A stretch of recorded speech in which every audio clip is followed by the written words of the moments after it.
welcome to the Inspired Riding Podcast.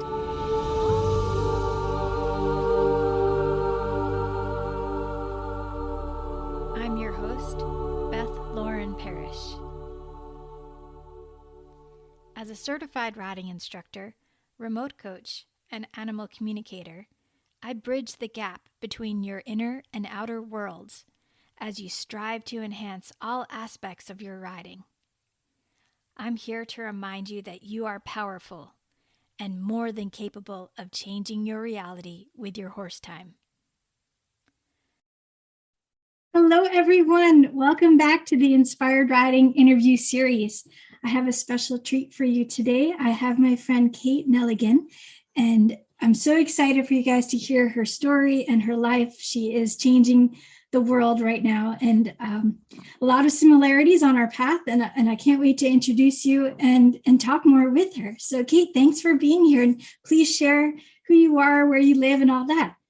Yeah, thanks for having me. I'm so excited. I love your group, and I am based outside of Boulder, Colorado. I travel to different places. I was just in Los Angeles with clients, and I am an equine partnered life and business coach, animal communicator and healer, author and speaker. That's a lot of wonderful things. That's awesome. Thanks. So I'm going to start off with a really fun, silly question. If I were to hand you $10 million right now, what would be the first thing you'd do? I would hug you. I would hug you and cry a lot. And, you know, I think the two biggest things I think is I really want my animals in my backyard. It is so important to me. It's like I have to do it. I have not had it yet in this lifetime. And so I would definitely buy property and space for them. And space for other rescue animals for sure in a heartbeat. And then I think I would really hire people because I feel like I just want to employ people and what they love and their dreams and their visions and purposes. And I have so many needs and things to hire for right now. So that would be the next thing. I love that. We're very similar that way. Like, I can't wait to it's like assemble the team, you know, like the Avengers. Yes. We need our power team. Yeah. Absolutely. Well, do you want to share a little bit about how you got started with horses and what that experience was like for you? Sure. Yeah. So I started riding when I was 10, and thankfully my mom knew I was a big animal lover, and she rode when she was growing up. So she introduced me to it. And I just fell in love with it because I was reading all the horse books and all of that, and like drove me to all these different barns. At one point, there was a barn an hour away that she drove me to weekly. So I just her dedication was incredible. Went to horse camp, did all of that. And I was always told like I could have a horse if I got straight A's, and I never got straight A's. So I tried. But there was always like that gym class that it just didn't happen. So what happened was in college, we actually started the equestrian club, my friend and I, which hadn't really been in existence. And I competed in college, the type where you didn't know who you were riding until the day you got there, jumped on, you were just, it was based on your ability to ride. And I was jumping then and all of that. And then the whole Christopher Reeves thing happened. I freaked out. I also was working in New York City. And so I took about 10 years off from horses and then got back in through a lease named Butterfly. And there was kind of a magical serendipity story with that. And then finally got my own horse rescued a horse at 30. I was 32. So for the last 10 years, they've been in my life on a daily basis, which is really nice. That's amazing. And so interesting, the parallels. We'll have to talk a lot more after this, I think. It's very, very much similar. The Christopher Reeves story was a deep connection for me. And I always felt as if we were connected because I actually had a dream when his wife passed the night of, and I helped her connect to his spirit. And it wasn't till the next morning when I woke up and found out she had passed. I was like, whoa. Oh my God, I'm like super emotional on that. Yeah. That was like really a huge thing going on there. And I have some dear friends who worked with him. So it was really interesting, but I still feel this connection there. So yeah, we'll have to talk more about that later, of course, but thank you for sharing all that. Now I'm curious, have you had a heart horse or one that was extra special? And if so, do you want to share what made them special? I mean, like, I feel like I like fall in love with everyone's horses. It's Yeah. like, and I'm like, they're all my heart horses. So like, people are like, I love other people's horses as much as I love my own horses. They've all been so different. I mean, the butterfly was like my entry back into riding in some ways as an adult after 10 years off. And Chestnut Arabian, Total Spunky, like got me over my fear really quick because I had to be for her because she'd freak out all the time. And so I had to be calm. She wasn't. And then Felici was the one who really started my biggest journey. So she was a horse that I was leasing, Gray Arabian, like $100,000 dressage horse that was thrown away to pasture.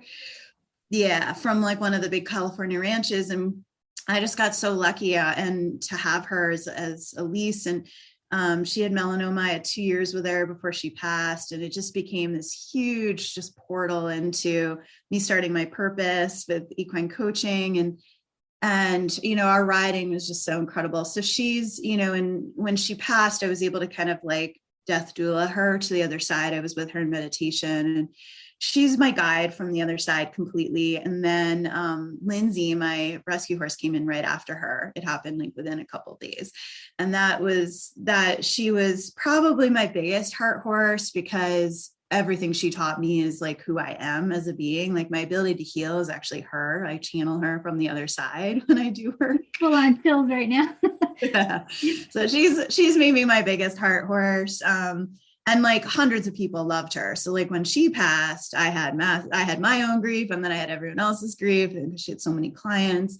And then like my horses now are like incredible and very different. And I'm still getting to know each of them. I've only had Salida for a year, and same with Phoenix. Like it's not been very long, but they are very much what I need and very different. And I love them both dearly. So yeah, and then I have like heart horses and other people's horses. Like there's a horse in Cracker who's like my heart horse, but he's not mine. And he's, he like comes to me all the time. And I've done so many coaching sessions with him, and I just absolutely love him. So yeah, there's a lot. Wonderful. Well, we're all connected, so it makes total sense. Yes. And like sometimes, I think your own animals or other people's animals may be part of your soul family, but they come in to be with other people. So yeah. I definitely feel that. There's a couple that I still tune in with, because I usually refer out now for animal communication, but there's a couple of my clients' horses that I just adore talking to, and they always have advice for me before we even talk about what their owner wanted to ask. And that to me is such a huge blessing, because they get me, Yeah. Yeah. And you're like a good friend to them, it feels like. Yeah. Totally. Yes. So I would love for you to talk a little bit about the cards you created, because I'm really excited about those. Do you have any near you or that you can show or no? So they are like in production. Okay. I cannot wait to hold them. I have like visions daily of like what my experiences could be like when I actually like touch them for the first time. Yes. So the printer is a local printer who's amazing, and he's ready to go. I'm working on this box company issue, which because the supply chain has just changed, but yeah, so the cards came in years ago, and I think I was like sitting at my desk, and out of nowhere, the horses are like, can you please write down what we teach? And I had like one of these kind of note pieces. Actually, I'll show you the pad, and it just channeled through me 40 different teachings of what the horses wanted to share. And I just wrote them down real fast. And then from there, so it was like this, how cute is this little, you and I love like the swag. Oh gosh, that's perfect. You heard it here first. Isn't that so cute? So they just wrote on this piece of paper. I still have it.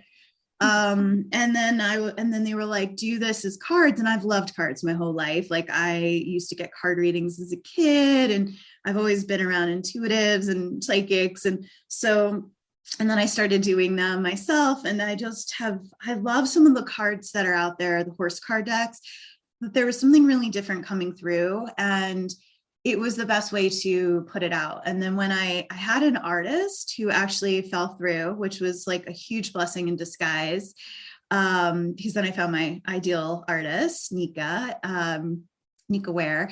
But yeah, it's funny what actually the horses were really funny. So I was working with this other artist, and then she pulled out really surprisingly. And I was really pretty bummed and I was upset about it and processing just like my frustration, all the emotions.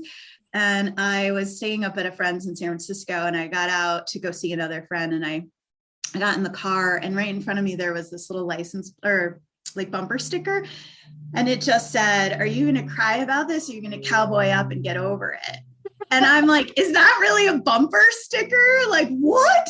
And then I had dreams. I'm like, well, and the horses were so clear, like, stop moaning about this. Like, this was our idea. We took the artist away. And like, I'm like, okay. And so, and then I had a dream like a couple of nights later where they were like, we didn't feel like the art was like strong enough for what we want. And then Nika Ware is like, to me, she's the most like connected person in the world to like the horses energy and beauty. And like, I just am so grateful that I was like, it's got to be her. And she's done my logos and everything. I just adore her. So yeah, so now the art's totally done. I have most of my horses in it, whether living or past, and most of the horses I've worked with as a coach. So they all picked the card that they wanted and I'm channeling like their wisdom. And then they told me like which image to use. So it's like, it's 100% guided by them. I just like show up and do the best I can. So I love that. I love that. That's like the best way to do it, I think. Yeah. And originally people were like, one of my friends was like, it's supposed to be your photos. And I'm like, yeah, but that's not as powerful as I want it to be, just the photos. And so then what happened was it was the photos, but the artist transformed them to her art. So the photos inspired. And so they're real photos and real moments and real things, but then she transformed them into her art, which is she draws. So it's really neat. Oh, I can't wait. I can't wait. Mm-hmm. And what are they called again? It's the Awakening with Equines card deck. Yeah. So there's the 40 cards and then a booklet with the horse's teachings and each of the words. So like different qualities like trust and leadership, empowerment, all those different qualities. And then the horses were like, we want you to say what you think about each of these words, but we're going to share what we think. And then for equine coaches or equine practitioners of any kind, there's going to be exercises too. So things you can do. Ooh, I like this even more. This is cool because currently I'm using Diana Cooper's unicorn cards. And love her. I use those to pull for my clients every Sunday night in my private Inspired Riding Connection group. And so I pull out 3 with them face down, and then I let them choose which one they want the next day, and then I do the reveal. So I cannot wait to do that with your cards. It's going to be really fun. Me too. I can't wait to like see like the ripple of like what happens when people are like, hey, and like see photos of them in practice at barns. And like, that was what I wanted was like, and that's why I'm trying to get the box so right. Cause I want it to be the right thing to go outside, to be at barns with people. Cause I just see this deck traveling to being with the horses and, you know. And I wonder if there's a way you can create some kind of waterproof bag with your logo that's like an upgrade or something like that. I don't know. I thought about that. Yeah, I know. I mean, it's going to get resolved soon. I just got back from client work and now I'm like, the card deck is like, it's my number one priority right now. I'm glad I mentioned it because I'm so excited about it. So. Thank you. Thank you for supporting the campaign. And if others want to get a deck, it's the GoFundMe campaign and we can always put a link up. I'm going to leave the pre-orders up for a little bit and then the regular window will be out. Like once I have all the card decks in hand, that regular window will be out. So the regular window will be a little bit, but yeah, the pre-order is still up. So okay, great. Yeah, I'll share that link if you want me to in the group so people can see it. Awesome. Thank you. So do you want to talk about the book that we're both in? Yes. Yeah. Remind me how you're in the book because Joyce probably you've been. So Joyce Benning, who's in our group, has been interviewing both of us on her podcast, Robust Lifestyles Through Divas That Care, right? Yes. And I've been so honored. We've done at least, I don't know, 8 or 10 of them. I'd have to look back now. And then she said, would you like to be part of this book? And I just wasn't sure at first. And then I was like, yeah, I'll go for it. And so I ended up adding the story about meeting Pepper and finding him. I called it the Unicorn Search. And yours is quite beautiful about your mares in the herd. Do you want to talk a little more about what you contributed in there? Yeah, that's my Felici story, my favorite. Kind of one of the first times I feel like I really heard the horses, or really heard her in particular. And I was having a little breakdown because I was coming out of corporate America, very much still a type A doer, perfectionist. And Felicia was like, hey, this energy is not going to work. And what's next for you in life? And you need to unlearn. And, I was having my little breakdown, not getting her to do some liberty exercises on the ground, and had my own little meltdown. And she's just like, I just heard her say, lead with love. And I'm like, she was kind of across the arena. And I'm like, did you just say that? And she turns around and eyeballs me like, yes. And I was like crying. And then she walks over and just like puts her head over me and is like, you've got this. It's okay. Like, it was really sweet. So, and her name means happily in Italian. And she just, her legacy is that, passing on a lot of the horse wisdom and energy. And so, I'm so grateful I found her, because her whole life was like mine. It was just like performing and doing and, being a show horse. And I was a marketing show person. And then her and I both just had this incredible connection and way of being with each other, and really kind of helped each other have a different offering in the world. And so I'm so glad her last chapter was with us, and her human adopted her and pretty much like gave her to me after she adopted her. That's so beautiful. Yeah, so that's the story. And it was originally supposed to be my second TEDx. And then like the 2 days before that happened, a bunch of speakers got cut for no reason. And it was really bizarre. And I was at the time like kind of upset again about it. I love how the horses, like every time I'm triggered, I just like bring it to the horses and they're like, all right, here's the deal. Like, it's fine. So then I set an intention that the story would eventually make it out there into the world. And then it was the right story for Animal Prince, and Animal Prince was in the works for a few years. And so I'm glad it's finally out. So, yeah. I must have caught the tail end of it then, because they're going to, I'm like, sure. And then next thing you know, it's printed. I'm like, that happened. Yeah. I've been holding for it to come out, but like, Divas That Care is doing so many amazing things. So that's why it was, I think, put on hold for a little bit. And the right time is now, it feels like, for it to come out. So it's, divine timing as always. We're not really fully in control. So. Oh yeah, we're never in control except for our thoughts. Yeah, true. Very true.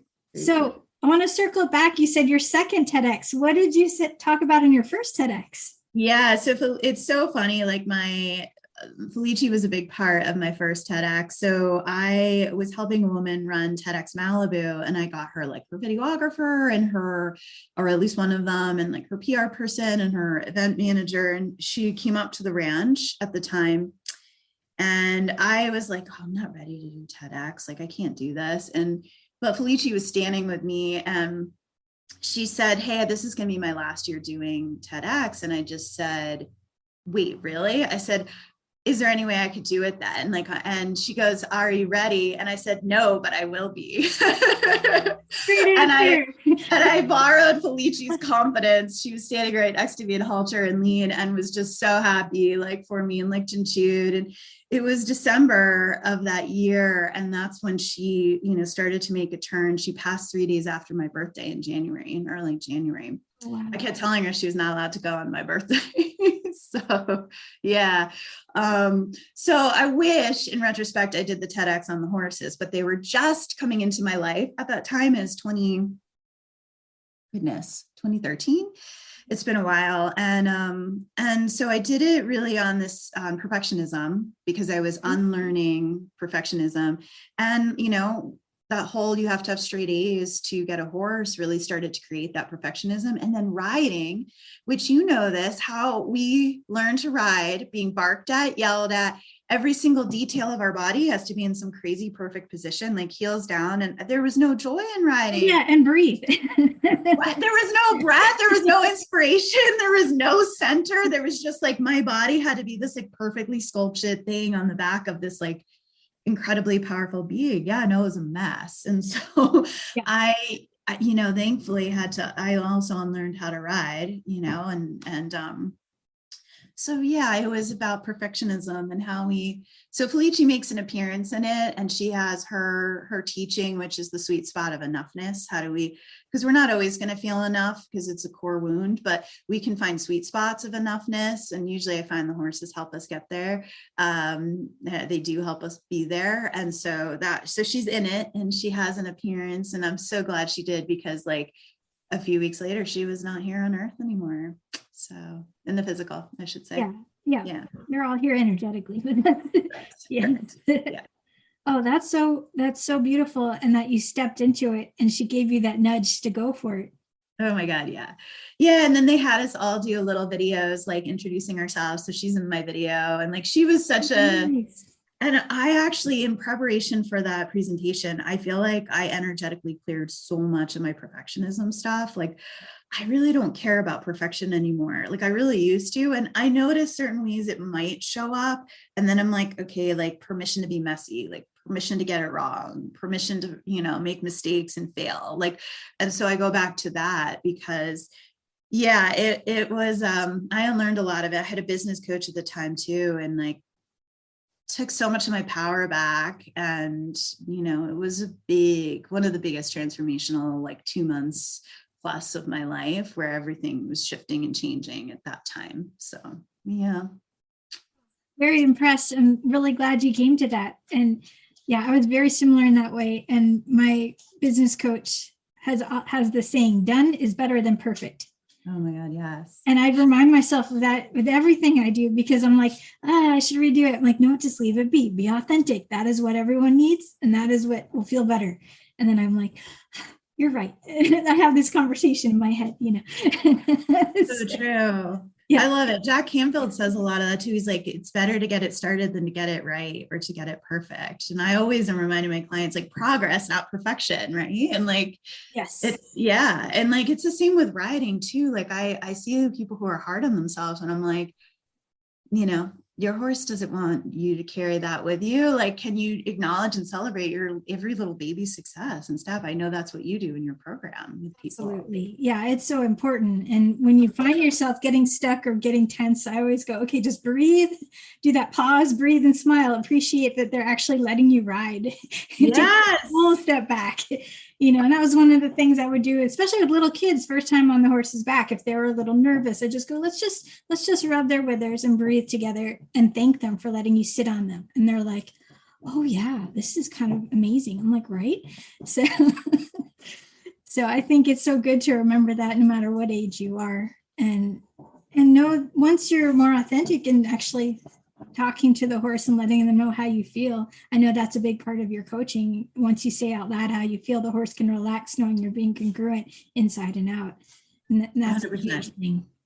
Yeah. And that's what when I work with people who have fears of horses, because they've either had a bad experience when they were younger, or they've just always have been afraid of them and nervous around them. And I ask people to just own it out loud, and it always works so well. Like, yeah, I'm a little afraid right now. And, and I'm going to be okay with that. And I'm going to allow myself to have this experience. And yeah. And the horses they appreciate it. Sometimes I'll say to the horses, like, I'm just not having a good day, so please just be patient with me. And then they're all like, all right.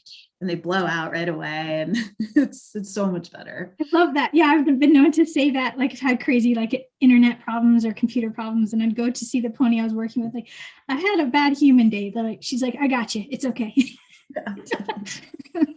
Yeah. You have a fun ride, and then I could forget about the silly computer. So it's good.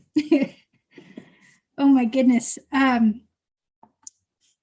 If you had a magic wand, what would you change in the horse world? Oh God, how much time do we have? Oh man. All right, I'll pick one. Top three. How about top three? We'll be here forever. No, you know what? I think I'd say there's two. One is like the larger concept of speciesism, right? That we as humans are superior to horses. I would love for people to see horses as equals. And really, if you saw horses as an equal, what would that change in your approach to them? Like, how would you treat them differently, all the way from care to riding to just having conversations with them, right? And talking to them. And so that's one. And then the second is the judgment, which I've fallen prey to myself, which we all can, because there's a lot of like strong points of views in the horse world. And then there's those of us who feel like we're evolved and we're trying to bring in the new way of being with horses.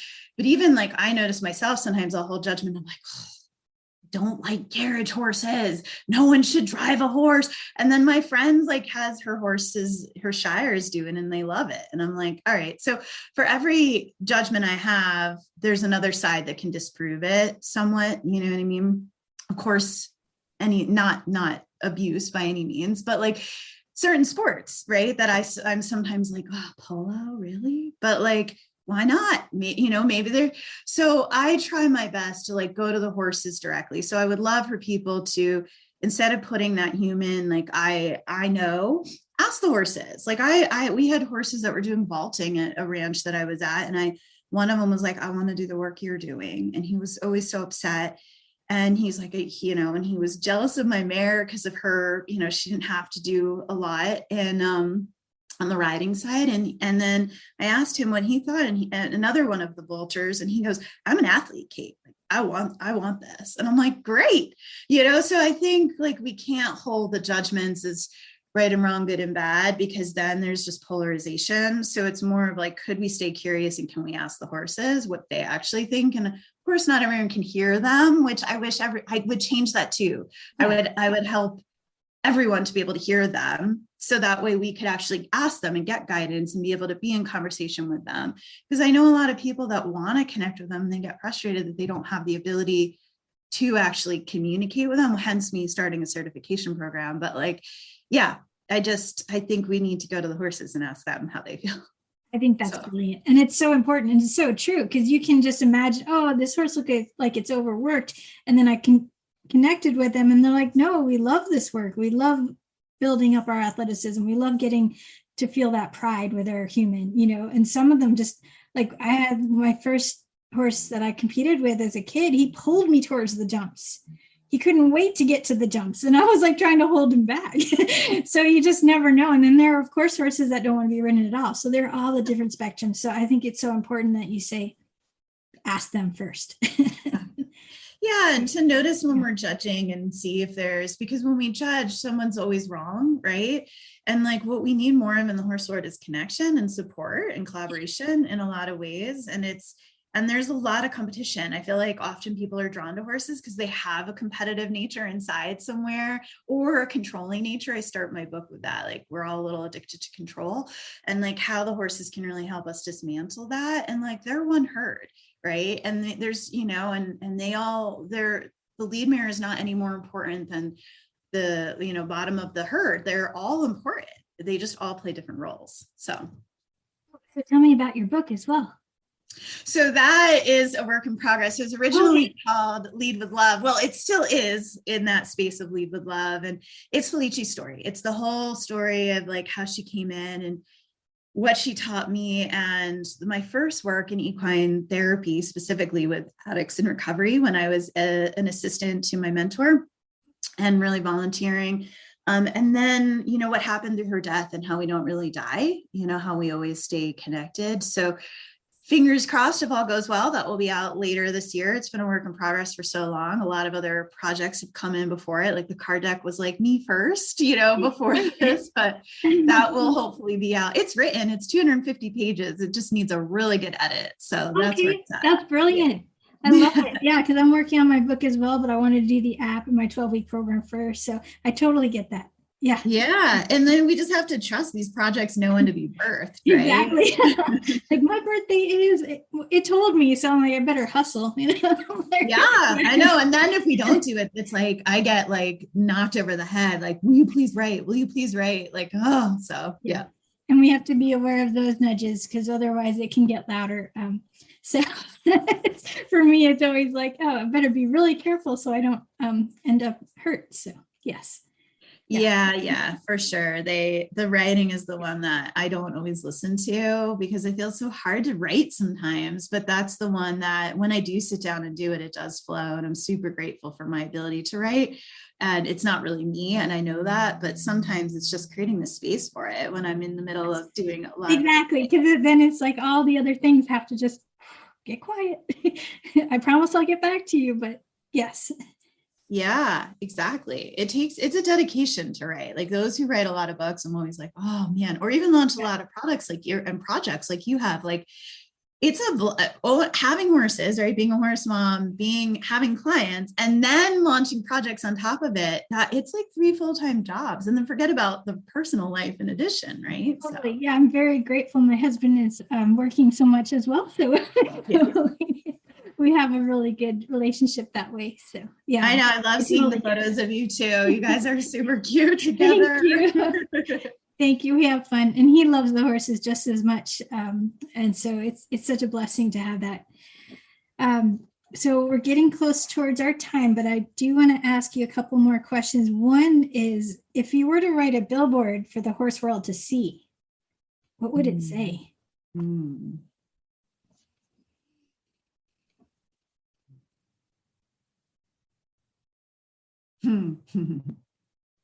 Love yourself as much as you love the horses.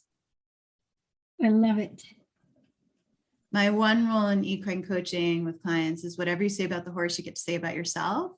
And so women are always like, and then I'm like, I can't, and then they change the subject, and I'm like, you guys, I wrote an article about this on Medium recently and how my horse Phoenix she's beautiful. And people are always like, oh gosh, she's so beautiful. And I'm like, and they know, and I say my rule, and then they're like, mm-hmm. And I'm like, can you not admit that you all are also beautiful? And yeah, my life goal is to love humans as much as I love horses, right? And then the horses are always like, can you see yourself the way we see you, with like just so much unconditional love and acceptance? So I think that would be my billboard, for people to love themselves as much as they love their horses. Love that so much. Yeah. This also reminds me of connecting with the unseens, and they would say that if you could see yourselves from our aspect, and you're like these beautiful beings of light. So I always imagine as if we're like rainbow light, like strings connected to the universe, like a web. And so sometimes if I get myself in a weird space, then I'll just shift it and just imagine my light and dancing with other light around. That's beautiful, Beth. That's kind of a fun thing to play with, and of course with the horses. And then you can imagine you're like lighting it up like a wild discotheque place, you know? Oh my God, I'm like tears. I love it. I can see it. I love it. So that reminds me of that. I love your billboard. I'm going to create that for you, and I'll send it. Yep. So I do that for all of my guests now. Is there anything else you'd like to say that I did not ask you? I mean, like, I'm sure you and I could talk for many hours. I agree. Because I'm always like, I'm fascinated by, like, one of the things I'm so fascinated by right now is like how riding is changing.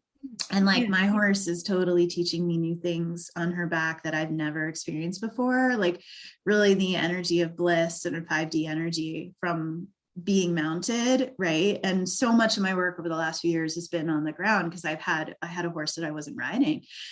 I rode other horses, right? Friends' horses that I had relationships with. But yeah, so now I'm in this inquiry around like what else is possible for equine coaches and therapists in different ways and modalities, like bringing in positive reinforcement training into equine coaching, and bringing in like blissful riding. And like, yeah, I just feel like there's ways that the world can start to merge some of these modalities. And I'm just in the question of it right now. But I feel like people like yourself and myself and others need to, like, there's ways we can like mastermind some of the stuff, it feels like, you know?